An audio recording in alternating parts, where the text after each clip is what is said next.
6월 7일 새 아침이 밝았습니다.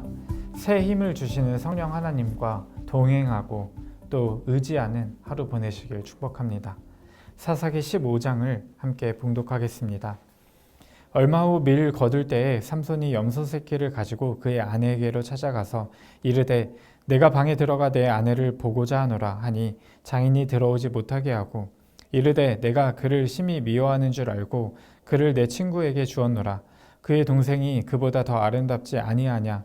청하노니 너는 그를 대신하여 동생을 아내로 맞이하라 하니 삼손이 그들에게 이르되 이번은 내가 블레셋 사람들을 해할지라도 그들에게 대하여 내게 허물이 없을 것이니라 하고 삼손이 가서 여우 300마리를 붙들어서 그 꼬리와 꼬리를 메고 회를 가지고 그 두 꼬리 사이에 한 회를 달고 회에 불을 붙이고 그것을 블레셋 사람들의 곡식밭으로 몰아들여서 곡식단과 아직 배지 아니한 곡식과 포도원과 감람나무들을 사른지라. 블레셋 사람들이 이르되 누가 이 일을 행하였느냐 하니 사람들이 대답하되 딥낫 사람의 사위 삼손이니 장인이 삼손의 아내를 빼앗아 그의 친구에게 준 까닭이라 하였더라. 블레셋 사람들이 올라가서 그 여인과 그의 아버지를 불사르니라. 삼손이 그들에게 이르되 너희가 이같이 행하였은즉 내가 너희에게 원수를 갚고야 말리라 하고 블레셋 사람들의 정강이와 넓적다리를 크게 쳐서 죽이고 내려가서 에단 바위 틈에 머물렀더라.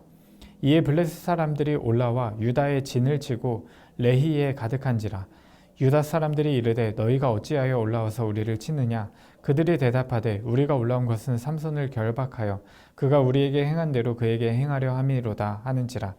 유다 사람 3,000명이 에단 바위 틈에 내려가서 삼손에게 이르되 너는 블레셋 사람이 우리를 다스리는 줄을 알지 못하느냐. 내가 어찌하여 우리에게 이같이 행하였느냐 하니 삼손이 그들에게 이르되 그들이 내게 행한 대로 나도 그들에게 행하였노라 하니라. 그들이 삼손에게 이르되 우리가 너를 결박하여 블레셋 사람의 손에 넘겨주려고 내려왔노라 하니 삼손이 그들에게 이르되 너희가 나를 치지 아니하겠다고 내게 맹세하라 하매 그들이 삼손에게 말하여 이르되 아니라 우리가 다만 너를 단단히 결박하여 그들의 손에 넘겨줄 뿐이요 우리가 결단코 너를 죽이지 아니하리라 하고 새 밧줄 둘로 결박하고 바위 틈에서 그를 끌어내니라.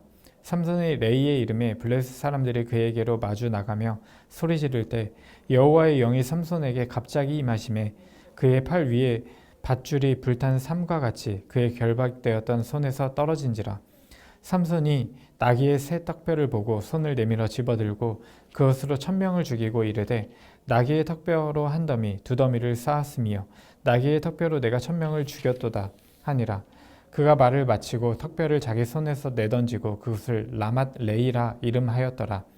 삼손이 심히 목이 말라 여호와께 부르짖어 이르되 주께서 종이 손을 통하여 이 큰 구원을 베푸셨사오나 내가 이제 목말라 죽어서 할례 받지 못한 자들의 손에 떨어지겠나이다 하니 하나님이 레이에서 한 우묵한 곳을 터뜨리시니 그곳에서 물이 솟아 나오는지라. 삼손이 그것을 마시고 정신이 회복되어 소생하니 그러므로 그 샘 이름을 엔학고레라 불렀으며 그 샘이 오늘까지 레히에 있더라. 블레셋 사람의 때에 삼손이 이스라엘 사사로 20년 동안 지냈더라. 아멘. 오늘 말씀의 제목은 세차게 내린 영으로입니다. 14절의 말씀을 요절로 삼았습니다. 그때의 주님의 영이 그에게 세차게 내리니 그의 팔을 동여매었던 밧줄이 불에 탄 삼 오라기 같이 되어서 팔에서 맥없이 끊어져 나갔다. 결혼잔치 사건 이후 얼마가 지나고 밀 추수 때가 되었을 때입니다. 새끼 염소 한 마리를 데리고 아내를 찾아갔습니다.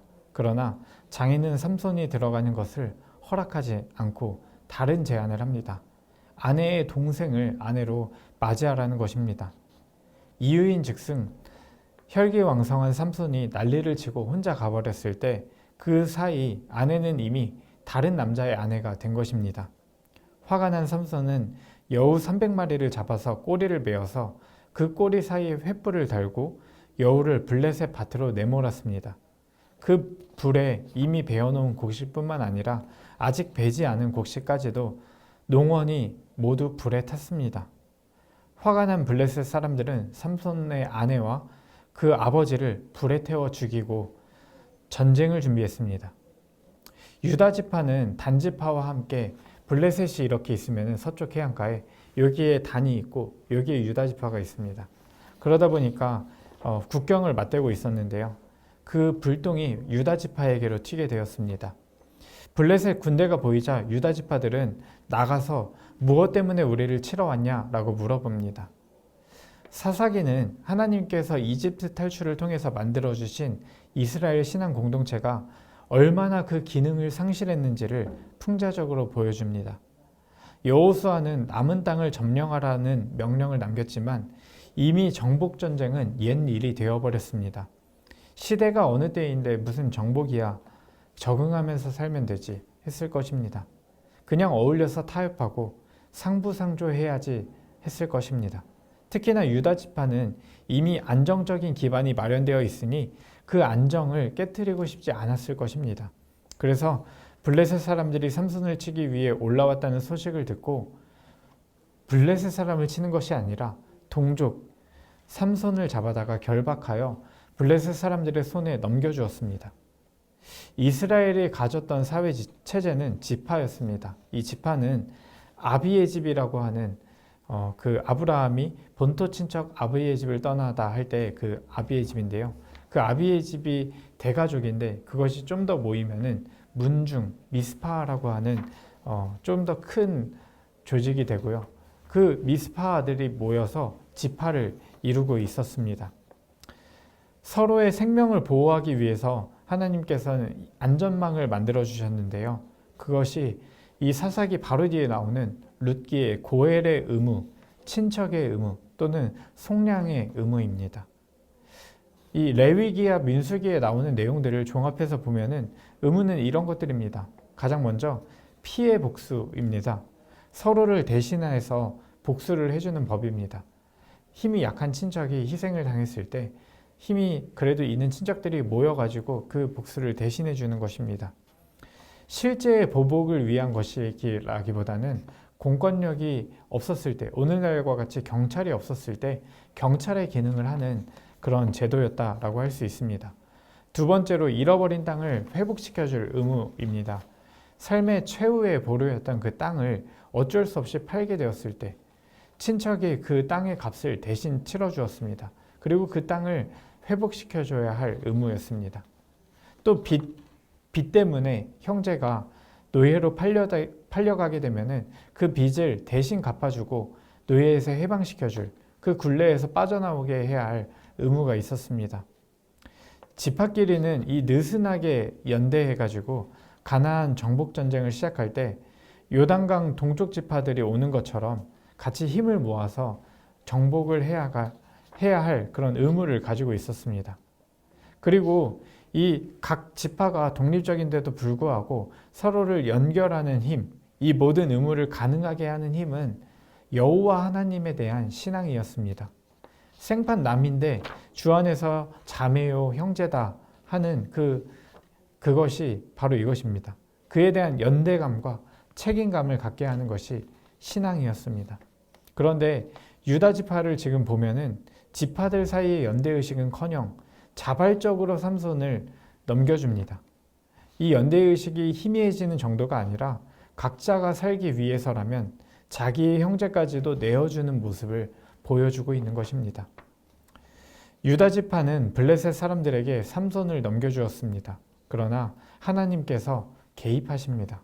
삼손을 죽이려고 할 때 하나님의 영이 세차게 내립니다. 하나님의 영은 삼손도 쓰십니다. 삼손을 블레셋과 싸우게 하시고 가나안 정복의 소명을 다시 일깨우셨습니다. 하나님의 영이 임하자 삼손도 사사가 됩니다. 부족한 사람이지만 하나님의 손에 붙들려서 블레셋과 싸우게 된 것입니다. 하나님의 일하심에 동참하게 된 것입니다. 그곳에 있던 나귀 턱뼈로 삼손은 무려 블레셋 사람 1000명을 죽였습니다.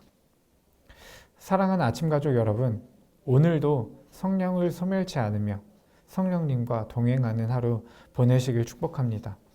오늘 요절 말씀처럼 묶여있던 삼손을 풀었던 세차게 내린 영은 우리의 삶의 제약 때문에 묶여있던 소명을 다시금 붙들게 할 것입니다. 일깨울 것입니다. 바빠서, 여유가 없어서, 나이가 들어서, 돈이 없어서, 가진 수단으로 묶여있던 우리네 소명을 자유롭게 할 것입니다. 이스라엘을 부르셨던 주님은 우리를 교회로 부르셨습니다. 가장자리에 있는 사람들을 죽음으로 내모는 이 위계적인 세상 질서를 진멸하고 서로를 살리는 넉넉한 품이 되어주는 주님의 몸된 교회로, 이스라엘로 우리를 불러주셨습니다. 그래서 오늘도 교회인 우리가 구해야 할 것은 세차게 내린 영입니다. 세차게 내린 영은 삼손뿐만 아니라 우리를 자유롭게 하고 그 성령과 동행하는 우리를 세상에서 짓눌린 사람들, 억압당하는 사람들을 자유롭게 하는 그 소명으로 다시금 우리를 불러주십니다. 오늘도 일상에서 만나는 누군가에게 우리의 품을 내어주고 그가 쉬어갈 수 있는 은혜의 통로가 되시는 그런 축복된 하루 되시길 축복합니다. 기도하겠습니다. 사랑의 주님, 주님의 성령이 우리와 동행하시니 묶여있는 사람들을 자유롭게 하는 역사를 우리가 경험하게 하여 주시옵소서. 사람들을 죽음으로 내모는 이 세상 질서를 허무시고 생명의 질서로 다시 새롭게 하시는 주님의 역사에 우리가 동참하도록 성령으로 인도하여 주시옵소서. 우리 역사에서 독립과 분단으로 난민의 처지가 된 수많은 사람들, 차별과 억압에 시달린 그들의 자녀들을 주님께서 은혜로 붙들어 주시옵소서. 선교지에도 주님의 성령을 부어주셔서 눌린 자, 가난한 자, 억눌린 자에게 자유의 복음이 전해지도록 주여 인도하여 주시옵소서. 오늘 하루를 사는 동안 넉넉한 주님의 사랑을 부어주셔서 한 사람이라도 자유와 사랑을 경험하게 하는 통로로 쓰임받는 은혜를 경험하게 하여 주시옵소서. 예수님의 이름으로 기도합니다. 아멘. 하늘에 계신 우리 아버지, 아버지의 이름을 거룩하게 하시며 아버지의 나라가 오게 하시며 아버지의 뜻이 하늘에서 같이 땅에서도 이루어지게 하소서. 오늘 우리에게 일용할 양식을 주시고 우리가 우리에게 잘못한 사람을 용서해 준 것 같이 우리의 죄를 용서해 주시고 우리를 시험에 빠지지 않게 하시고 악에서 구하소서. 나라와 권능과 영광이 영원히 아버지의 것입니다. 아멘. 함께 기도하시겠습니다.